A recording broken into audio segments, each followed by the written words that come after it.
There have been some discussions on the use of the thumb and in piano music, and whether you should be very anatomical in the teaching, or whether, in my opinion, you should wed the physical to the musical. The musical drives the physical.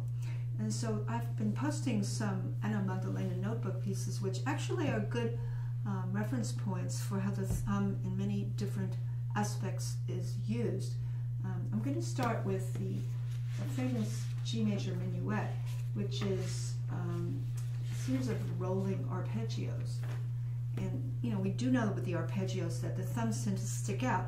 If you did a G major arpeggio as an introduction to this, you would notice that we can start here. If you did some blocking first, you know, you have that thumb just swishing under like that. There's a little bit of a diagonal there, and then coming down, this is a glide over, and the thumb, soft thumb. I think of soft thumb attached to a very relaxed wrist, because I always think of my thumb coming out of my wrist, actually, in many cases. So when we have this broken chord in the G major arpeggio, which is, you know, if you block this out, you're really going to roll through that. You don't want to crash on the first note, and that's the first case where the thumb has to just roll in to that. And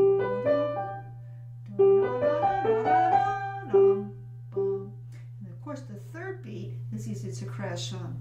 So you want to tell the student also lighten up the thumb. You know, whether it comes in the forearm, or the whole arm is a constellation of relaxation. So, you know, you can't say, well, I'll relax my forearm and not relax my wrist. I mean, the whole thing is one continuum of energy. So that rolling in is important here, and rolling into the depth of the notes too. So roll in.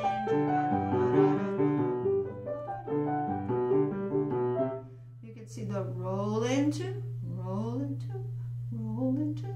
That's very classic to the arpeggio figure. And then as it continues here, well, there's no thumb here. Is there? Now here's that A that it finally landed on. Many students will crash on that A, but in a sense, that A is a dotted half note that really lifts up. So when you sing it first, it's very important to sing, because singing tells you how to shape. More like that. So da da da da, da da da da, da da da da.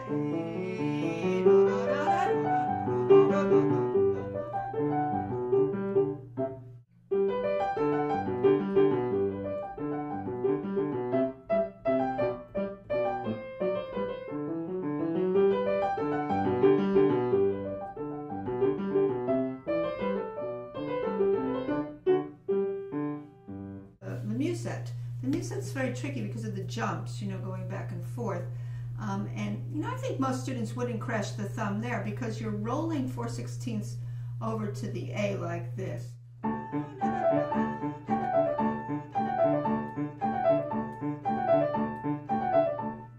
that there's no, that's not a place where probably the thumb would crash. But in the, there's a rotation there toward the A. But in the left hand, you have to be careful that the thumb doesn't crash. You want more. There's rotation.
Forward motion, rebounding out.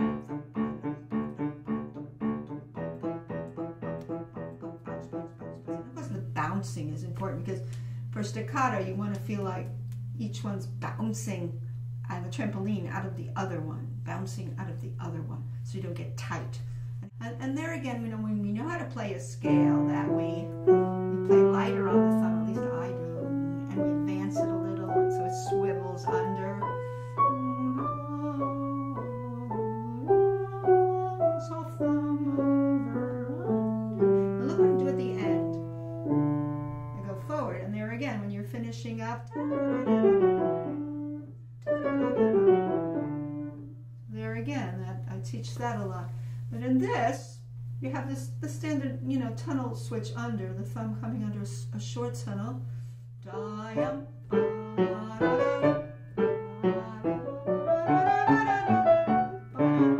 The tricky thing here is not to land too hard on that half note A, because this goes up in the air.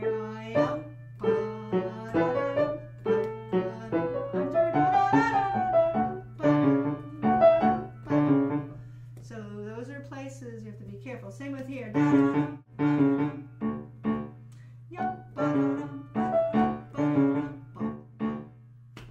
Lift, lift, lift, lift, lift.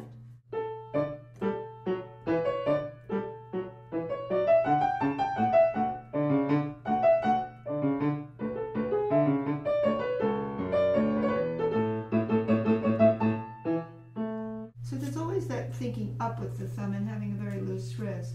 Finally, in the G major march, even though you do staccato, your staccato have to lift up too. Staccato lifts up. Repeated notes, staccato can't come crashing down. I mean, maybe if you have some very percussive playing, it's a different story, but I'm looking here at the march in G major, and you really want right away.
See, whenever I use my thumb, I'm always kind of thinking forward or up, and that's my anatomical analysis. It's just using images: up, light, feather light, supple wrist, feel buoyant. And I use these words, and it usually helps the students.